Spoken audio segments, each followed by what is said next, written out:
Hello and welcome to all my dear students. I hope you all are doing fine and must be having good time at home.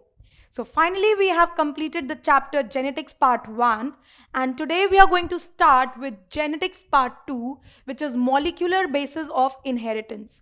Beta, in genetics part 1, which was your principles of inheritance and variation, there you have studied the details about genes, that what is gene and what is the pattern of inheritance of gene. And for that you have studied Mendel's genetics. Mendel said that okay, one gene is inherited from the parents to offspring independent of another gene. One gene is represented by a pair of allele which segregate independently, and so many things you learned in the last chapter, which was purely based upon genes. Now, in genetics part 2, you are going to study the details of DNA. We know that genes are chemically DNA. Genes are basically the expressible part of our chromosome, which is capable of producing proteins, because genes are made up of active DNA, which undergoes replication, transcription, and translation as and when required to produce proteins. So basically in part 1, you have studied about genes and their pattern of inheritance. In part 2, you will study about the chemical composition of gene, which is DNA, and how DNA is used to obtain proteins. So this whole chapter is about DNA and their use to obtain proteins. I hope the introduction portion is clear, that what are we going to study in this chapter. I repeat once again, in this chapter, we are basically going to study about what is DNA, structure of DNA, as well as the use of DNA to produce proteins in 3 steps, that is replication, transcription, and translation. Clear to everyone? Chalo, since today is our first class, so it is going to be limited. In this class, we are going to simply learn about the structure of DNA. That who proposed this DNA structure, what is there inside the DNA structure. So, the first statement says that DNA was discovered by Friedrich Mischer while he was studying on pus cells. See, when there is some wound on the body, and if you don't take good care of that wound develops pus, some which is pus, which is rich in WBCs. So that pus was taken by this person, that is Friedrich Mischer. He studied the cells of the pus and found some genetic material inside it, to which he called as DNA. So it was first discovered. Basically, he used the term nuclein. Friedrich Mischer discovered DNA, but instead of using the term DNA, he called those chemical substances as nuclein. So first statement for DNA says that DNA was discovered by Friedrich Mischer. Correct?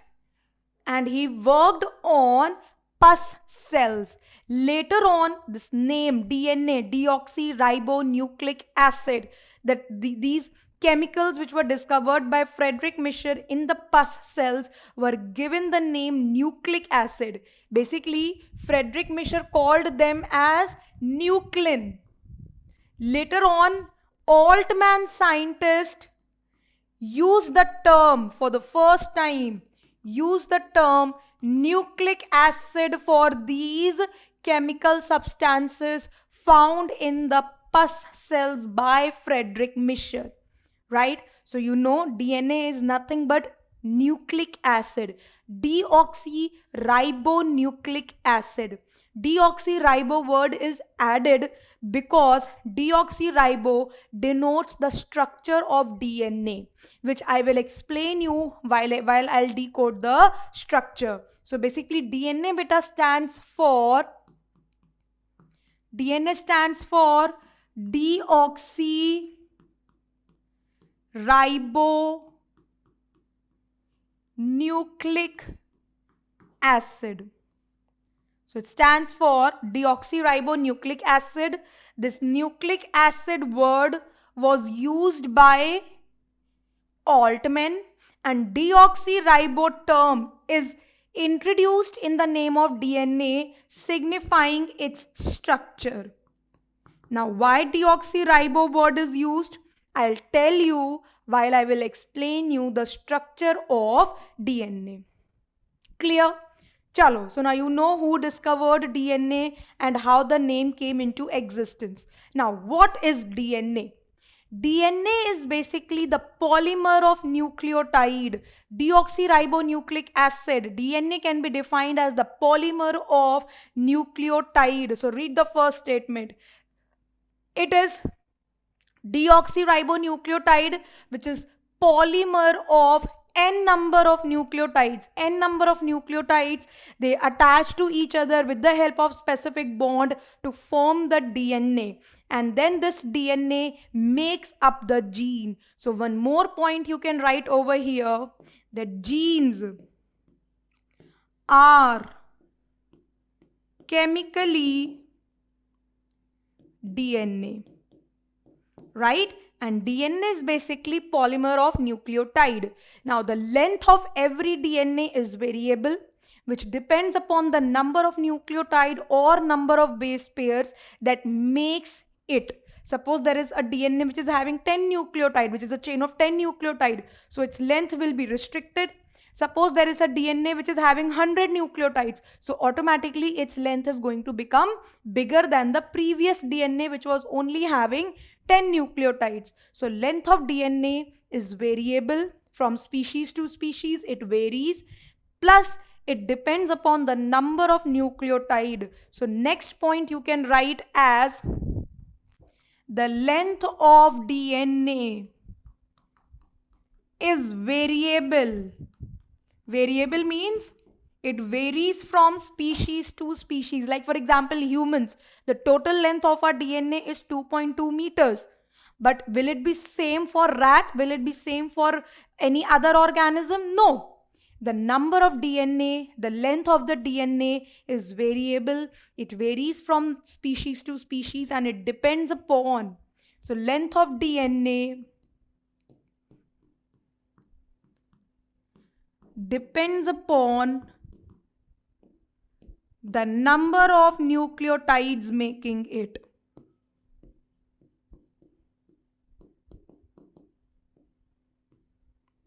It depends upon the number of nucleotides which are responsible for making the whole DNA length. Correct? Yes or no? Okay. Now you have seen that what is DNA verbally. Theoretically, you have seen that DNA is nothing but it is a polymer of nucleotide. Now, many students must be thinking that what is this nucleotide? Ma'am, you're constantly saying that DNA is a polymer of nucleotide, polymer of nucleotide. But actually, what is nucleotide? So now let's try to decode the term what is nucleotide under the heading structure of DNA. So DNA beta, you can also use one term, that basic unit for the structure of DNA is a nucleotide. One nucleotide beta, it is made up of two components. A nucleotide of a DNA is made up of two components. Nucleoside plus pentose sugar, plus phosphate group. You know, phosphate, sulfate, all these radicals, you know. So to make one nucleotide, nucleoside is required along with the phosphate group. Now this nucleoside is again made up of two components. Pentose sugar. Pentose means sugar which is made up of 5 carbon along with nitrogenous bases. There are two types of nitrogenous bases which can make the nucleotide, either purine or pyrimidine. Now what is purine, what is pyrimidine, everything we will study. Under purine there are two types of nitrogenous bases that makes up the DNA, adenine and guanine. Whereas there are two types of pyrimidine again that makes up the DNA, thymine and cytosine. So there are total 4 nitrogenous bases that can be found in your DNA. So DNA is a polymer of nucleotide. We can also say that the basic unit for the DNA structure is a nucleotide, which is made up of 3 components overall. 5-carbon sugar pentose. This is a 5-carbon sugar pentose. First carbon, second carbon, third carbon, fourth carbon, and to the fourth carbon, fifth carbon is attached in hydroxyl form. So this is a 5-carbon sugar, right? Which sugar? Pentose sugar. Pentose means 5 carbon. The name is ribose. Correct? Now, if I try to understand the structure of this ribose sugar, in the first carbon, HOH is attached. Second carbon also beta has HOH, but in case of DNA, the second carbon hydroxyl group loses its oxygen. So normally you will see oxygen is there in ribose, but when this ribose sugar comes and try to make the structure of DNA, then it loses. This is the second carbon, first carbon, second carbon, third, fourth, and this is the fifth. So second carbon loses its oxygen. It removes its oxygen. Thus the sugar name becomes deoxyribose. Ribose it is there, 5-carbon sugar, but second position loses its oxygen. So overall this sugar is called as deoxyribose sugar. Hence, now what is the full form of DNA? Deoxyribose nucleic acid. Nucleic acid, you know, Altman gave the term. Now, in front of nucleic acid, we add deoxyribose. Why? Because the DNA structure is made up of deoxyribose sugar. So, just to signify the structure importance, just to signify the importance of this deoxyribose sugar, the name of the DNA is given accordingly. Understood, everyone? So this is one nucleotide made up of. Now let's try to understand each and everything which is written on the board, and let's try to see that how all these three different components, they join together to form a long polymer, a long chain of DNA. Chalo. So let's proceed further. Now, you have seen that one unit of nucleotide is made up of 3 components. Very important is nitrogenous base, which gets attached to the pentose sugar, that is deoxyribose sugar, first to form nucleoside. So first you're going to learn formation of nucleoside.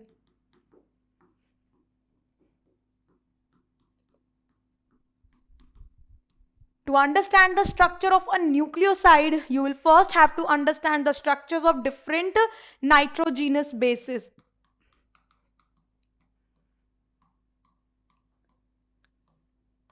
Now, there are 2 types of nitrogenous bases. First, purine, under which you have 2, adenine and guanine. Now, purines are beta 9-membered heterocyclic compound. Adenine, guanine, thymine, cytosine, all these are organic compound. Now, there are 2 types of organic compound. Heterocyclic and homocyclic in case of aromatic compounds. So all these are aromatic compounds, and under aromatic they all are heterocyclic. Heterocyclic means when each end is not carbon, some ends are replaced by another element, maybe like nitrogen or phosphorus. So purines are basically 9-membered heterocyclic compounds. Heterocyclic means all the ends will not be represented by carbon. So 9-membered. This is one 6-membered ring to which is attached a, yes, correct, Okay, so we were discussing about the structure of purine, which is 9-membered heterocyclic compound. Heterocyclic compound like this. A 6-membered ring is attached to one more ring. Now, first carbon, second, third, fourth position, fifth, sixth, seventh, eighth, and ninth. So this is how the 9-membered heterocyclic compound for purine looks like. This is just a skeleton structure which is I am drawing for you.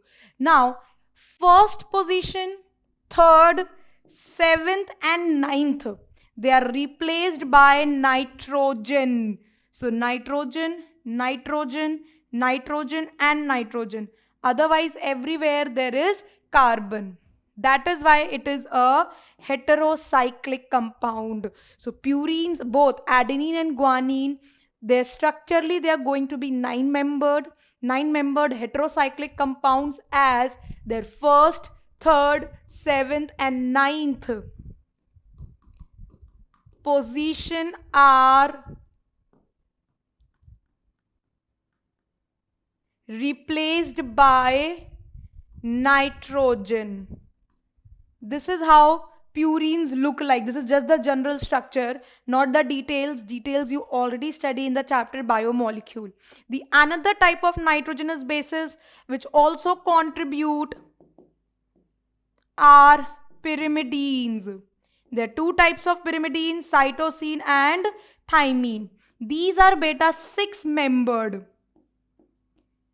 heterocyclic compounds. These are also 6-membered heterocyclic compound with first and third position replaced by nitrogen like this. They're simply 6-membered.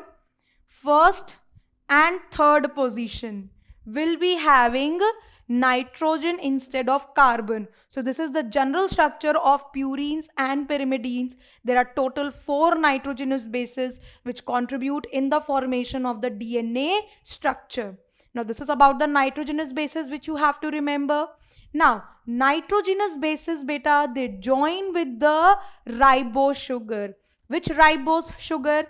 Deoxyribose sugar. You have already seen the structure of deoxyribose sugar. So now simply you have to learn that how. Just a second, let me add a page first.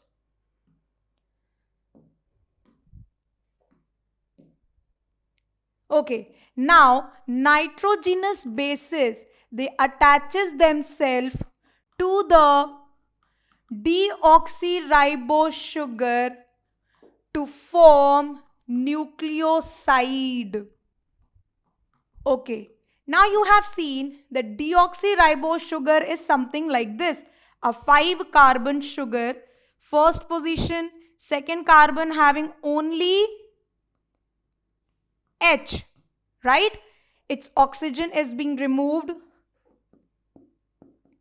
Then here is the 5th carbon.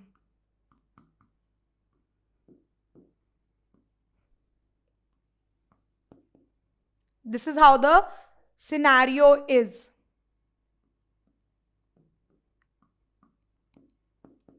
First carbon, second carbon, third carbon, fourth carbon, and 5th carbon. Now, to the first carbon of the sugar, if here the nitrogenous base has to get attached. Now, what is the position where nitrogenous base is going to attach itself on the sugar? To the first carbon.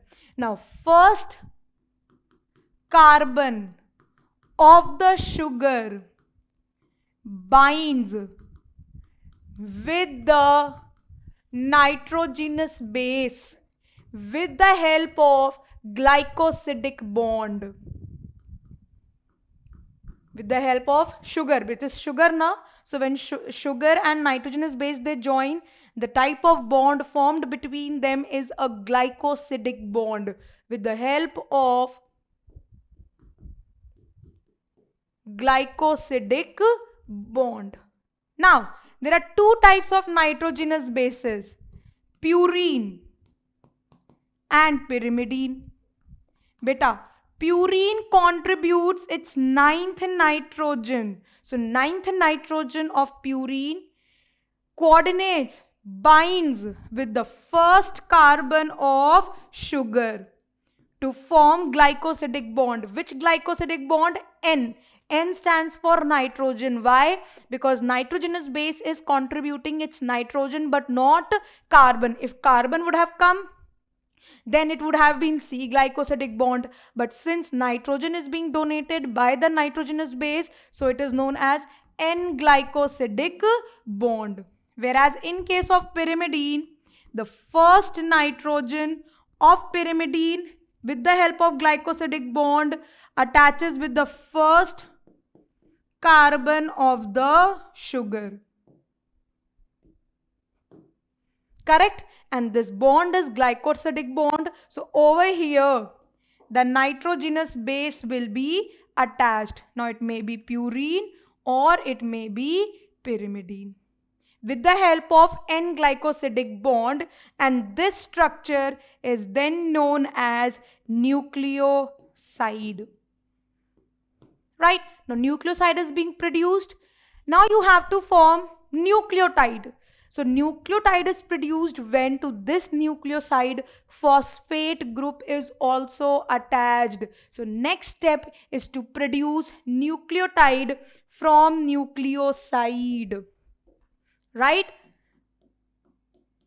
Now what is nucleotide? I have already told you. Nucleoside when it is attached with phosphate. So now just see. This is your nucleotide, a deoxyribose sugar whose first carbon is occupied with the help of nitrogenous base, and the bond is N-glycosidic. Sugar bonds are glycosidic. Protein bonds are peptide bonds. So this is glycosidic bond.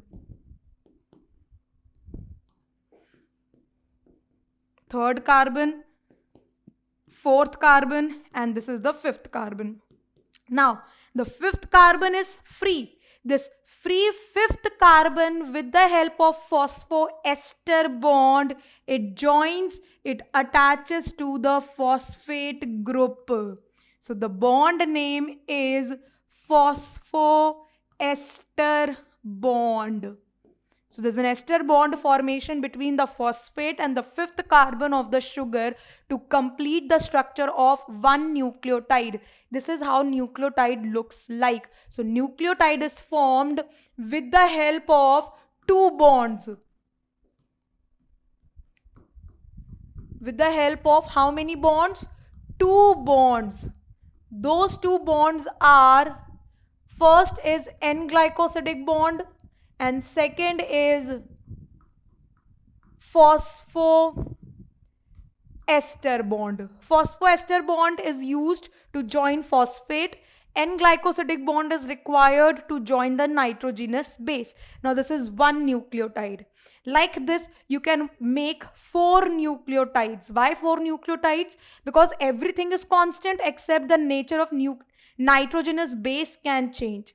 If it is adenine, then it is called as deoxyadenine nucleotide. It can be guanine, it can be cytosine, or it can be thymine. So you change the nature of nitrogenous base, the type of the nucleotide can change. So you can say that overall DNA is made up of 4 nucleotides, either having adenine as nitrogenous base, either having thymine as nitrogenous base, either having guanine as nitrogenous base, or either having cytosine as nitrogenous base.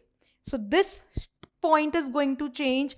Otherwise, everything else in the nucleotide is going to remain the same. So, like this, 4 types of nucleotide makes up the DNA. And this is uniform for every organism, be it prokaryote or eukaryote. Can be bacteria, can be any organism. If any organism is having DNA, then that DNA is made up of nucleotide, which can be of 4 types. either having adenine as nitrogenous base, guanine, thymine, or cytosine. This is a universal law. One nucleotide will be made up of N-glycosidic bond and phosphoester bond. Correct? Now this is one nucleotide. But to understand the structure of DNA, you have to see, or you have to make a chain of nucleotide attached one after the other to just see the polymer of nucleotide, just to see the structure of DNA. Okay, now one thing I would like to tell you before I start the main structure of DNA, this was the basic unit of DNA, which is nucleotide. But to understand the structure of DNA, you have to join all these units of DNA nucleotide to obtain the whole chain. But before I start that, let me tell you, beta, DNA is a double-stranded structure. And both the strands, both the chains of DNA are anti-parallel to each other. Anti-parallel means that if one chain is having X above and Y below, then another chain will have Y above and X below. So such chains whose ends are opposite are called as anti-parallel. So these 2 points I am telling you prior, before I start the structure of DNA. So DNA is double-stranded in nature. That means 2 strands of DNA, or DNA is represented by 2 strands, double-stranded, and both the strands are anti-parallel to each other. I'll show you what is anti-parallel while I'll draw the 2 strands of DNA. So first let me draw and then I will explain you. Okay, so basically you know that DNA is made up of nucleotides. There can be 4 types of nucleotides, right? Each nucleotide is made up of nitrogenous base, sugar. Which sugar? Pentose, ribose sugar, deoxyribose sugar, and a phosphate group is attached. Now, to make one nucleotide, 2 bonds are required. Okay, these are the nucleotides which I have drawn in 2 lines. Why? Because DNA is double-stranded. Now you can see one thing better, that these are the ribose sugar. But in first chain, I have placed ribose sugar upright. But in the second chain, I have put my ribose sugar in inverted manner, just to show that both the strands are anti-parallel. If in one chain, ribose sugar is like this, then in another chain, ribose sugar is going to be like this. They are placed in reverse polarity. Correct? Chalo, samajh mein aa gaya? Now proceed further. This is the first carbon. This is the first carbon. First carbon, first carbon. First. See. First, second, third, fourth, and this is the fifth. So now let me label. 1, 2, 3, 4th, 5th. To 5th carbon, what is attached? Phosphate is attached. So just attach the phosphate group. Here, this is the 5th carbon. Attach the phosphate group. This is the 3rd position. 2nd position. 1st carbon. Right? Same. HH. HOH. Correct? Understood? Now come to the second opposite side also. Now here is the 1st carbon. 2nd carbon. 3rd carbon. 4th. To the 4th.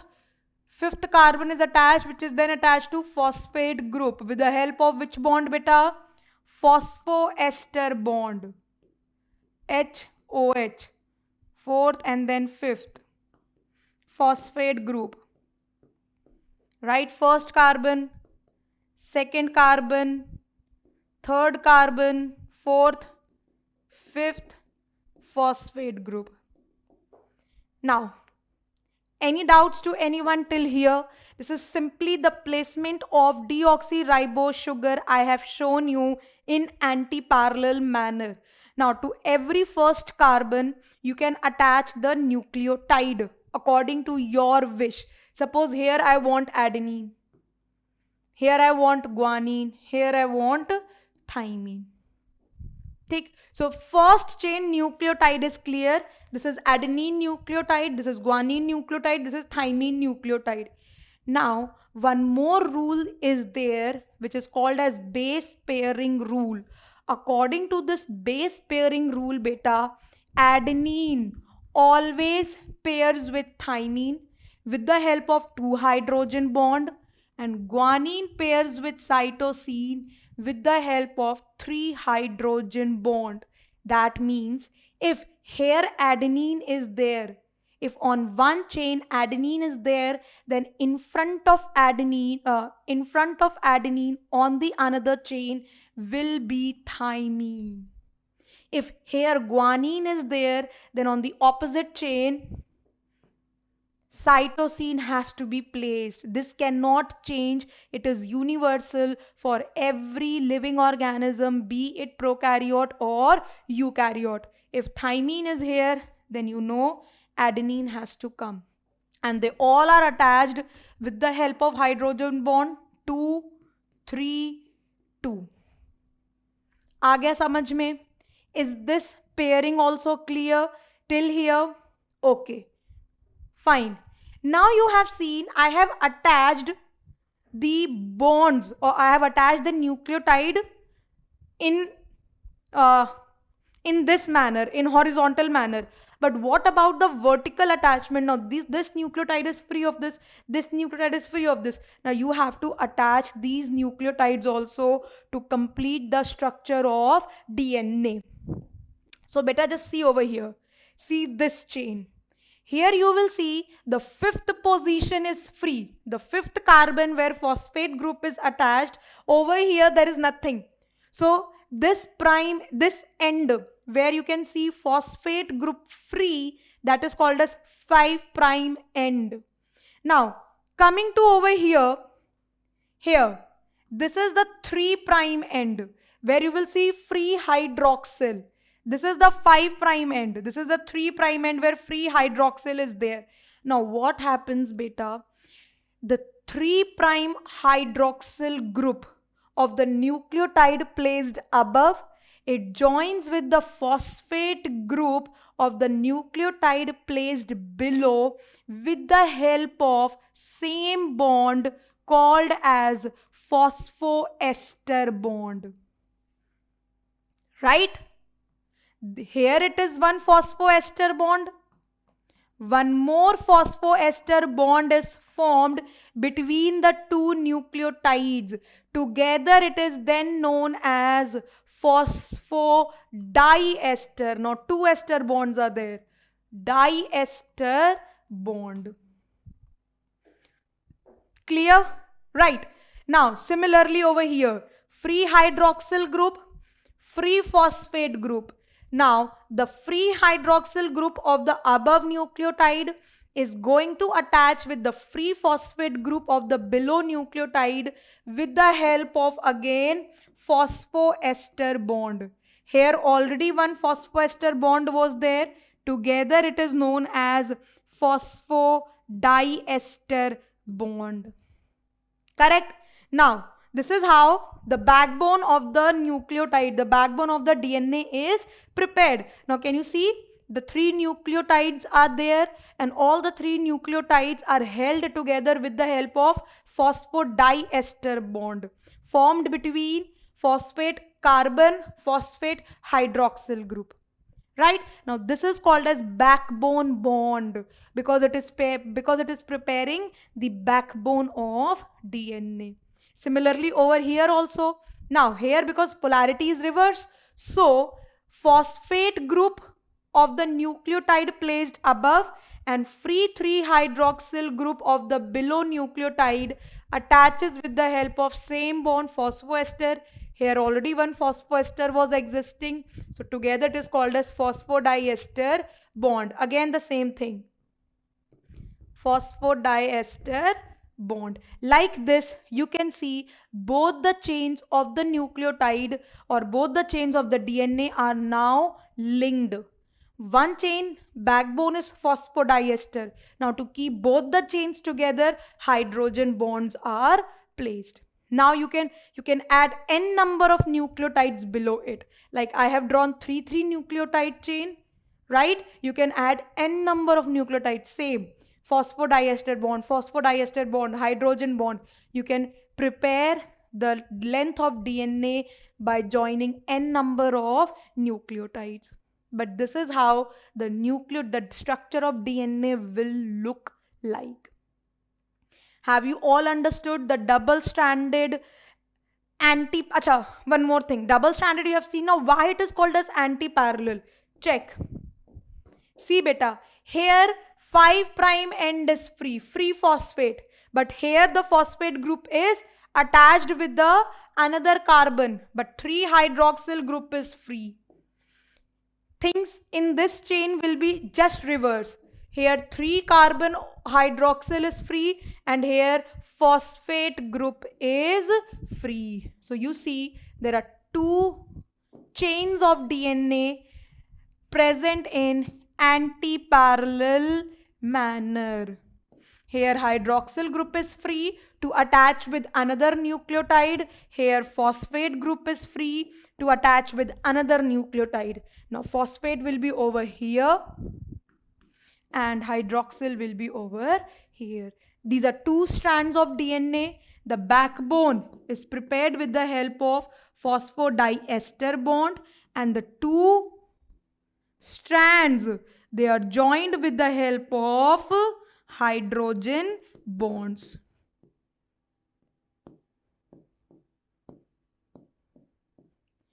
This is how the DNA structure looks like.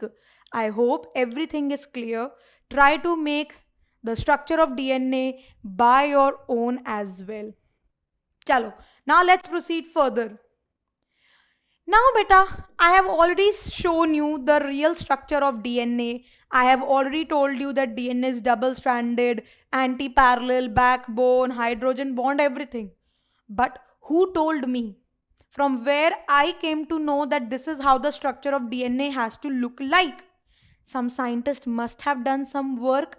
So now you are going to see the real origination of the structure of DNA which I have taught you right now. So basically there were 3 scientists who contributed, who performed experiments to decode the structure of DNA, which are Maurice Wilkins and Rosalind Franklin. These 2 people, they worked together. Then came Erwin Chargaff. These were the 3 scientists who actually performed experiment and tried to decode the structure of DNA. However, these 3 people, they did a remarkable job in their respective fields, but could not sum up the work and could not propose the proper well-defined structure of DNA. And later on, 2 more scientists came by the name James Watson and Crick. Yes, Watson and Crick. It's James Watson and Crick. So these 2 people later on came, they joined the work of Maurice Wilkins, Rosalind Franklin and Erwin Chargaff and proposed the double helical structure of DNA. These 2 people got the Nobel Prize, but actually it was the major work of these 3 people. Right? So let's see what these 3 people did individually, and then we will see why they could not propose the structure of DNA, and then we will see that how Crick and Watson got the opportunity to receive the Nobel Prize, how they proposed the structure of DNA with the help of the work proposed by these 3 different scientists. Okay, now Maurice Wilkins and Rosalind Franklin, they were working on X-ray crystallography, with the help of which they told 2 things about DNA. First, that DNA is not straight. The chain of DNA is not like this. Rather, it is helically coiled. right? So first thing that these two people told with the help of X-ray crystallography was that the DNA strand is not straight, rather it is helically coiled. Number one. Second, the pitch of DNA, the helical rise of the DNA is of about 3.4 angstrom, which is basically, now you know that this DNA is made up of number of nucleotides. Right now only told you. Now, the distance between two nucleotide, which is called as the pitch or helical rise, according to these two people was 3.4 angstrom. Right? So these two points which Wilkins and Franklin told with the help of X-ray crystallography was of great importance. Later on, Watson and Crick, they used these 2 points to propose their theory. So what were the 2 points told by Maurice Wilkins and Rosalind Franklin? They told that DNA is not straight, rather it is helix. According to them, DNA is helix with a pitch, with a helical rise, with the distance between the two nucleotide is 3.4 angstrom. But later on they could not do something extra, hence they could not propose the actual structure of DNA. Later came Erwin Chargaff. This lady did a remarkable job and almost decoded the structure of DNA. Actually, beta, Erwin Chargaff was the real person who should get the Nobel Prize in the field of the discovery for the structure of DNA. But unfortunately, she could not give. But the main principle behind the structure of DNA was told by this lady. She said that the DNA shows base pairing. She explained the concept of complementary base pairing. I told you now, adenine pairs with thymine, guanine pairs with cytosine. How I came to know? So actually, Erwin Chargaff is the one who should get the credit for decoding the complementary base pairing in DNA. The only thing she could not realize, she used to think that okay, DNA is single stranded, it is made up of number of nucleotide, so if adenine is over here, thymine will be here.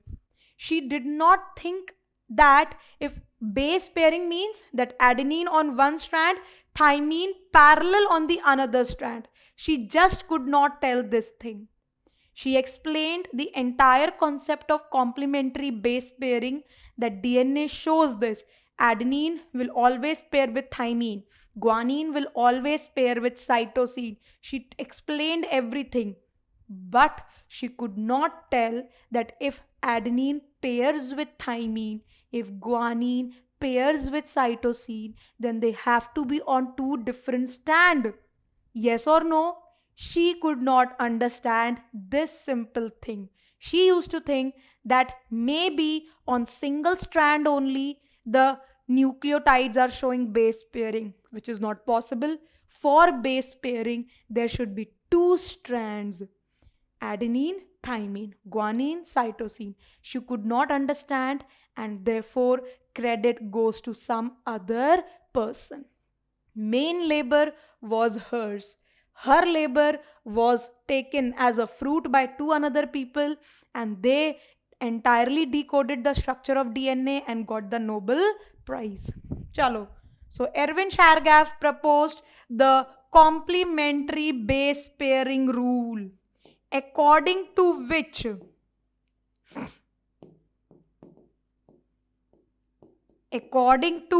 beta, adenine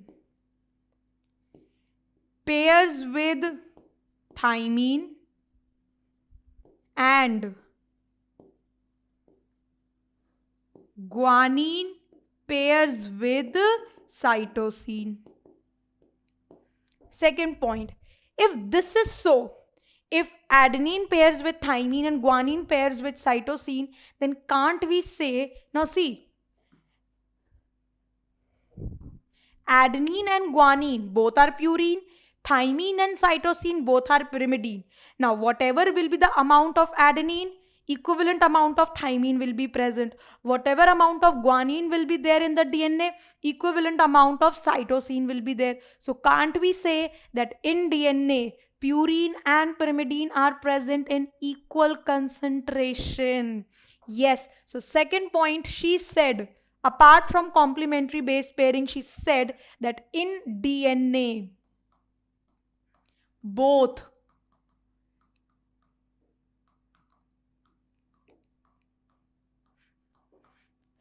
purine and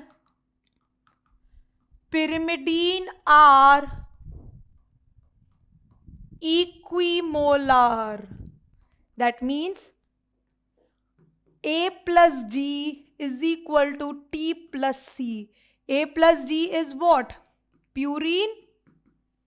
T plus C is what? Pyrimidine. And they both are equimolar.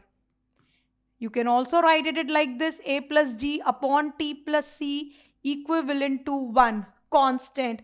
And this is universal, with no exception, be it prokaryote or eukaryote. I hope the second important point is also clear to each and every one of you.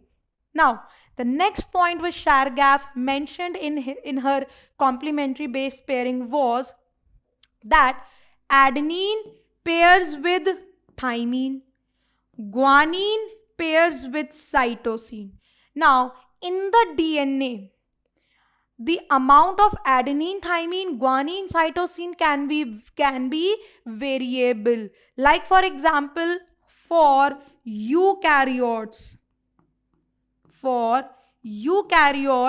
the amount of AT is more as compared to GC. So the ratio of ATs to GC for eukaryote will be more than 1. However, for eukaryote, this ratio for prokaryote, this ratio is less than 1 because their DNA is rich in GC content. They have more amount of guanine, cytosine as compared to adenine, thymine. So ATs to GC ratio. Now here for prokaryote, denominator value will exceed as compared to numerator. So automatically value is going to come less than 1. However, in eukaryotes, in us, our DNA is having more number of adenine, thymine as compared to guanine, cytosine. So automatically the numerator value is going to exceed as compared to the denominator value. Hence the ratio will come more than 1. Normal simple mathematics. I hope the concept of complementary base pairing is also clear to each and every one of you, right? So according to complementary base pairing, there are 4 nitrogenous bases that makes up the whole DNA, out of which adenine pairs with thymine, guanine pairs with cytosine. Thus we can say that amount of purine will always be equivalent to amount of pyrimidine, which is constant, universal for every organism. However, the number of AT pairs as compared to GC pairs can be variable depending upon whether it is eukaryotic organism or prokaryotic organism. Correct? So now you see, Wilkins and Franklin along with Erwin Chargaff, they almost told everything. They told that DNA is not straight, rather it is helically coiled. The distance between two nucleotides is 3.4 angstrom, and complementary base pairing was obviously the main principle. Later on came 2 more scientists by the name James Watson and Crick. These 2 people, they joined the work of all the 3 scientists and proposed the main structure, the double helical stranded model of DNA, for which they were also awarded with Nobel Prize.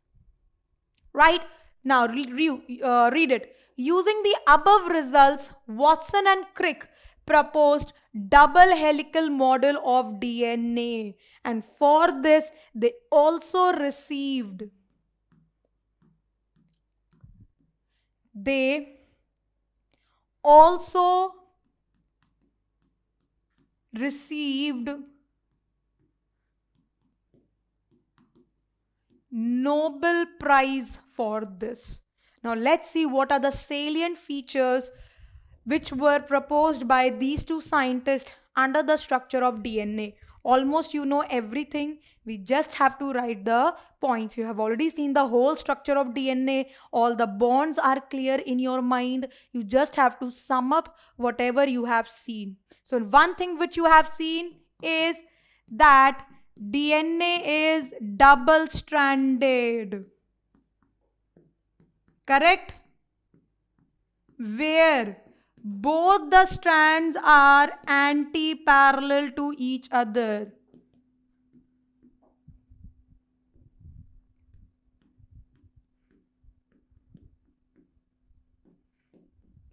Both the strands are anti-parallel to each other. Second point, DNA follows complementary base pairing rule.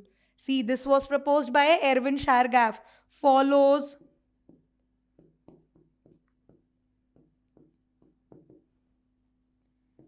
complementary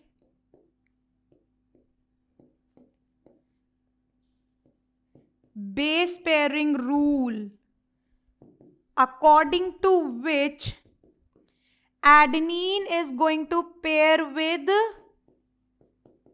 thymine, guanine pairs with cytosine, and it is universal. Third point, adenine joins with thymine with the help of 2 hydrogen bond by how many? 2 hydrogen bond, whereas guanine pairs with cytosine by 3 hydrogen bonds. Correct? Next point, according to Watson and Crick double-stranded model, the next point says that DNA is helically coiled, helically twisted in right-handed manner.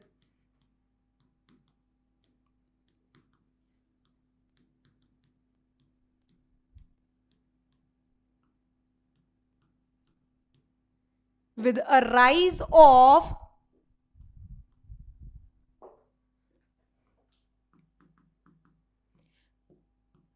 with a rise of 3.4 angstrom.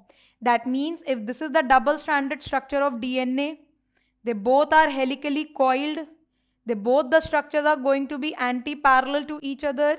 See, right? Now this is one turn. This is one turn of DNA. This is second turn of DNA. Now, according to them, next point, each turn of DNA is having 10 base pairs. How many? 10. That means if suppose one adenine, then thymine, guanine, cytosine, thymine, adenine, 4, 5, 6, 7, 8, 9, and then 10. So per turn there are 10 base pairs. Now if you know, Morris Wilkins and Rosalind Franklin told that the distance between two base pair is 3.4 angstrom, then obviously if there are 10 base pair, then what will be the overall turn length? 34 angstrom multiplied by 10. Now if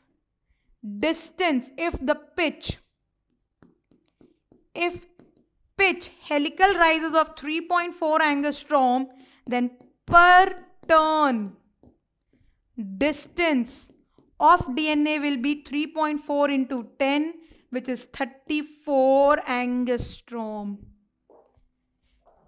Clear to everyone? See, it is right-handed, helically coiled, complementary base pairing is being followed. Adenine is there in front of thymine with the help of 2 hydrogen bond.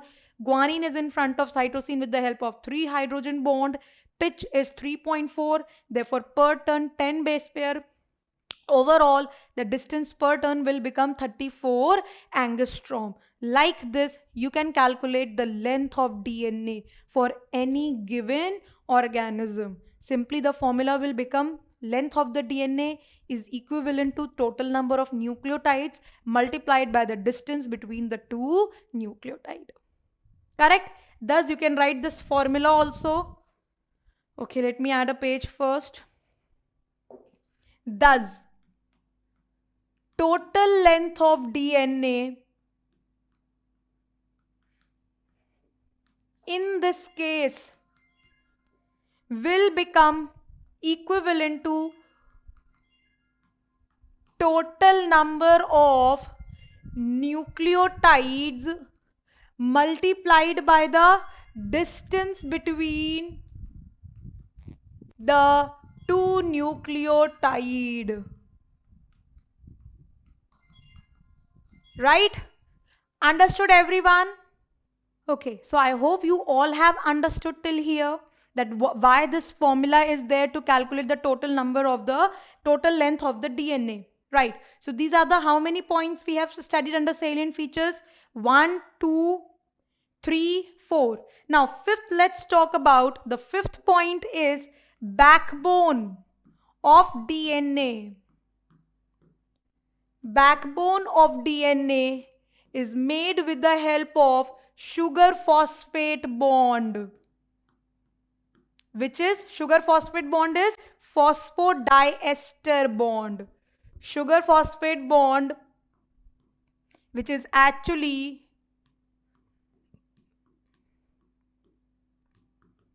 phosphodiester bond. Now, beta, always remember that when you will draw the structure of DNA, the projection of the nucleotide has to be inward. Like you see in this case, I have drawn nucleotides inward inside the backbone. It's not like this. The backbone and then nucleotides you're drawing over here. No, this is wrong. The thing has to be inside. So nucleotides, they are always projected inwards. So you can add backbone of DNA is made up of phosphodiester bond with nucleotides projecting inward. Correct? Understood? Now, next point. Now, the main stability, we say that DNA is highly stable. So, stability is because of two reasons. First is phosphodiester bond plus the hydrogen bond between the two nitrogenous bases also give them extra stability. So, next point is hydrogen bond confers, means provides extra stability to the structure of DNA. So these are the salient features which you have to remember for the structure of DNA proposed by Watson and Crick. Now beta, Watson and Crick, apart from telling about the structure of DNA, they also gave one central dogma. They told that DNA is very important. They are located in the gene and it's actually DNA which is making the proteins responsible for the overall growth of the body. But DNA cannot directly convert itself into protein. First, it has to produce RNA and then RNA converts into protein. So now next is central dogma of DNA, which was proposed again by Watson, James Watson and Francis Crick. According to them, if you want DNA to produce protein, then there are three steps. First, DNA makes its own copy by the process of replication. After replication, it enters into another phenomena called as transcription, by which it obtains RNA. And then from RNA to obtain protein, there is one step called translation. So basically there are three mechanisms for making the DNA, A, B and C. This is central dogma. It is universal. except for some viruses like HIV virus. This concept was given by Temin and Baltimore, called as reverse central dogma of DNA. This was proposed by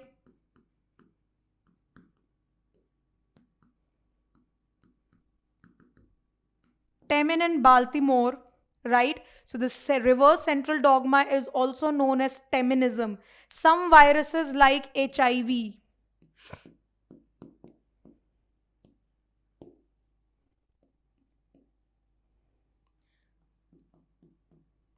some viruses like HIV, what they do?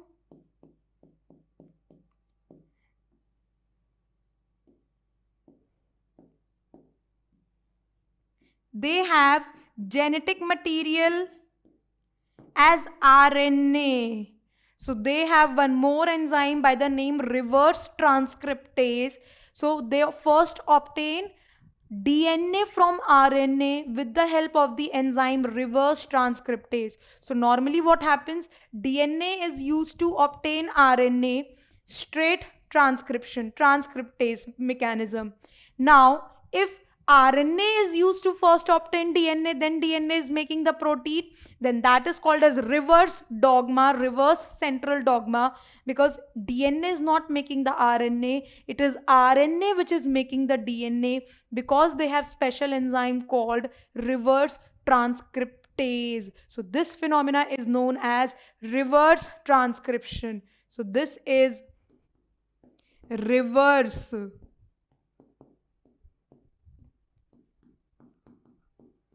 transcription due to the presence of the enzyme reverse transcriptase.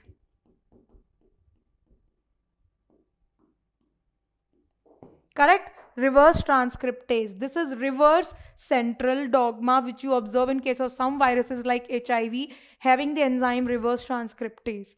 Now, proceeding further, packaging of DNA.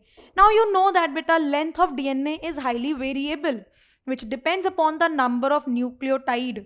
In humans, the length of DNA is about 2.2 meter. Such a long DNA is residing very properly, very easily inside a very, very small nucleus, which is whose diameter may be 10 to the power minus 15 meter. DNA is 2.2 meter, in where it is living is 10 to the power minus 15 meter. So how such a small nucleus is actually letting such a long DNA reside inside? It is same like if your mother is having a wool.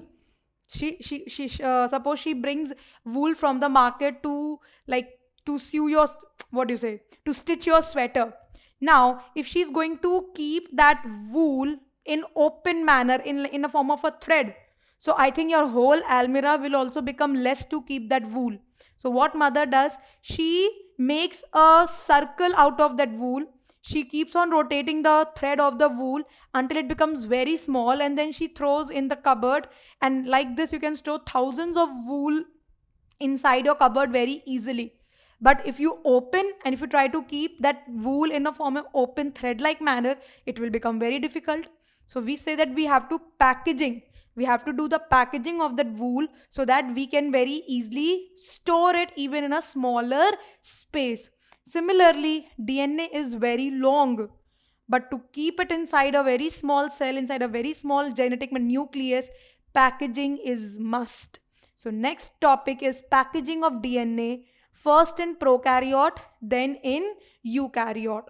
In prokaryote, it is very, very simple. Only one point you have to remember, which I am going to write. Packaging in eukaryotic DNA is a little bit better topic as compared to this, which we will do in our next class. Okay. So here I am just only going to tell you that packaging of DNA in prokaryotes is done